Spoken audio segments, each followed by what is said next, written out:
लाहौर समझौता। अब इस लाहौर समझौते में भी हमने क्रॉस बॉर्डर जो पीस है उनको स्टैब्लिश करने की, first one is Jammu Kashmir and second one is Ladakh. इतनी बात सबको क्लियर है। लेकिन एक्चुअल में इसके बाद क्या होता है उसको हम समझेंगे। फिर आता है ईयर 1962।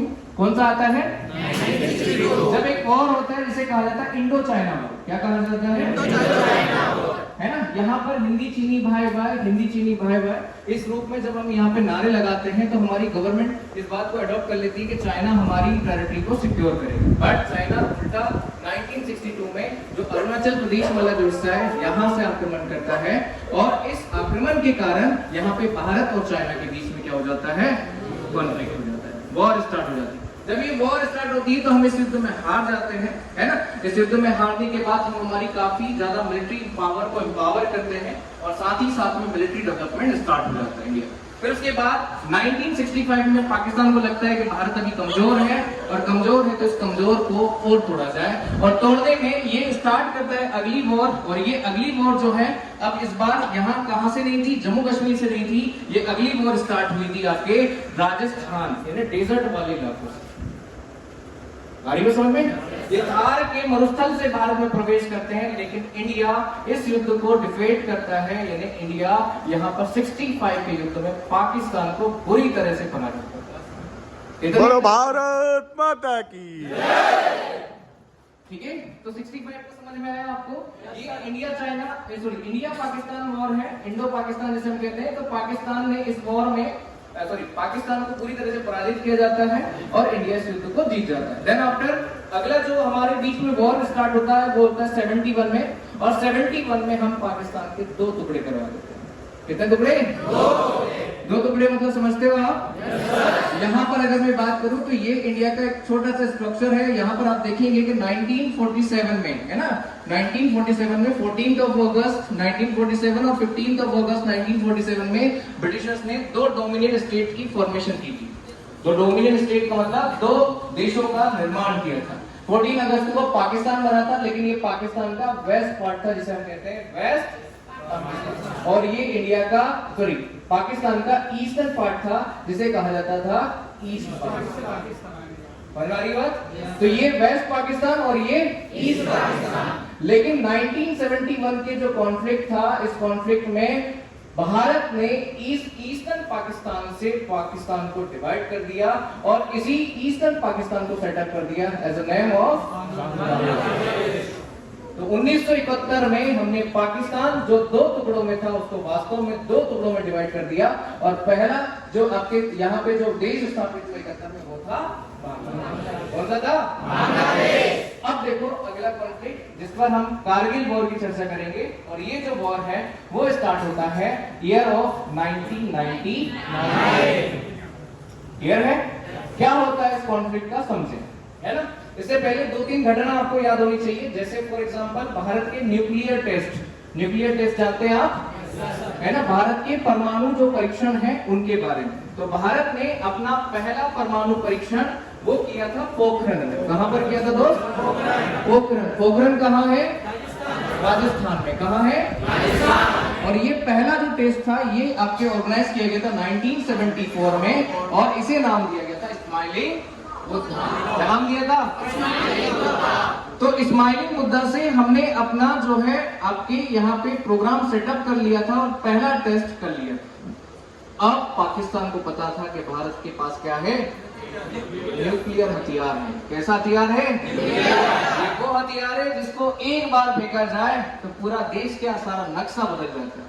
ठीक है, और यही हथियार यूज किया गया था विश्व में पहली बार हिरोशिमा और क्लियर है। तो ये जब बात पाकिस्तान को पता चली तो पाकिस्तान ने भी अपना एटॉमिक जो परीक्षण या सेंटर है उसको स्टैब्लिश करने का जब प्लान बनाया, तो लगभग 1998 तक आते आते पाकिस्तान अपना एटॉमिक टेस्ट करने ही वाला था, लेकिन इस बात की सूचना भारतीयों को लगी। जब हमें ये सूचना मिलती है तो हम पाकिस्तान पर वर्ल्ड जो आपकी पॉलिटिक्स है उससे प्रेशर बनाते हैं कि पाकिस्तान इस टेस्ट को कंडक्ट अगर कंडक्ट करेगा तो वर्ल्ड में पाकिस्तान का आपका खिल्ली उड़ाया जाएगा और साथ ही साथ में पाकिस्तान को उस लिस्ट से बाहर कर दिया जाएगा जहां से पाकिस्तान को ये फंडिंग हो रही है।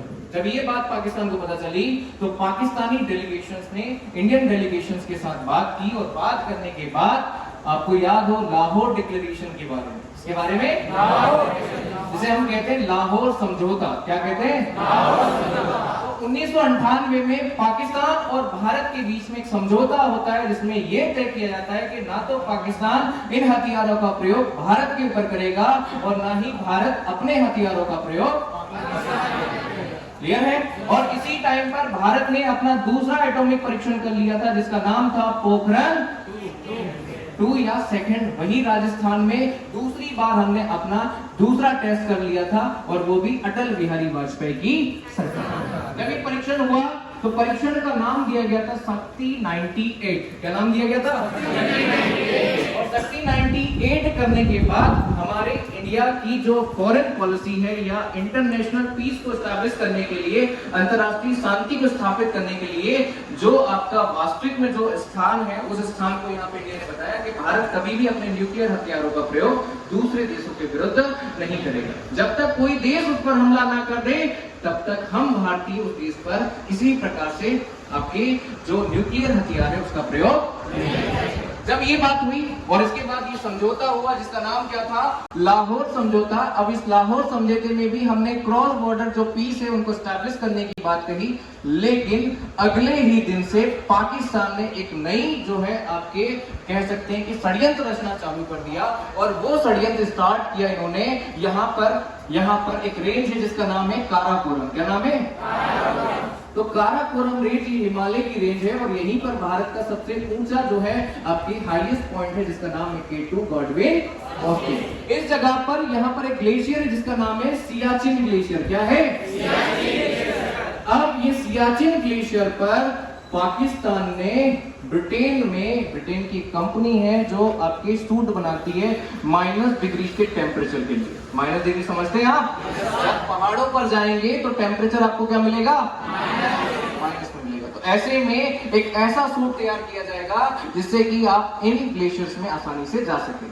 अब ये टेंडर पाकिस्तान ने ब्रिटेन की कंपनी को दिया और जब ये टेंडर दिया तो हमारी जो आपके सीक्रेट सर्विसेज हैं उनको इस बात का पता लग गया। हमने और जानने का प्रयास किया कि ये टेंडर क्यों मिला। जब ये हमें पता लगा तो हमें पाकिस्तान के नापाक इरादे फिर से एक बार दिखने लगे कि पाकिस्तान ऊपर से तो समझौता कर लिया लेकिन आंतरिक हिस्सों में पाकिस्तान फिर तैयार हो चुका था किसके लिए? यहाँ पर हमारी कुछ टेरिटरीज को कैप्चर करने के लिए। आ रही समझ में? जब इस तरह से यहाँ पर फिर से जब ये घटना हुई तो भारतीय सावधान हो गए। हमने भी हमारे सैनिकों को डिप्लॉय कर दिया। कहां पर? कहां पर? जब हमने सियाचिन में डिप्लॉय किया तो उस समय तक पाकिस्तानी कुछ हिस्से भारतीयों के क्या कर चुके थे? कैप्चर कर चुके थे। कुछ आपके जो हिस्सा है वो आपके क्या कर चुके थे? यहाँ पर ले चुके थे। तो ऐसी कंडीशंस में वहां पर एक वॉर स्टार्ट हुई और ये जो वॉर है यही जम्मू कश्मीर के इसी सियाचिन में यानी इसी वाले इलाकों में जो कारगिल है, द्रास सेक्टर है ना, यहाँ पे तोलोनिन की जो पहाड़ियां हैं उन पहाड़ियों में स्टार्ट। क्लियर है? ये युद्ध चला आपके लगभग 3 से 4 महीने तक और फिर फाइनली हमने इस युद्ध में 1919 के युद्ध में पाकिस्तान को एक बार फिर भगाया, एक बार फिर उन्हें पराजित किया और फाइनली ये जो है इस युद्ध को हमने आपका जीत लिया। इसलिए इस युद्ध को कहा जाता है कारगिल युद्ध और इस युद्ध को यानी आज जो दिन है वो है 26 जुलाई। इसी दिन को हम ऐसा सेलिब्रेट करते हैं कारगिल विजय दिवस के रूप में। बोलो भारत माता की।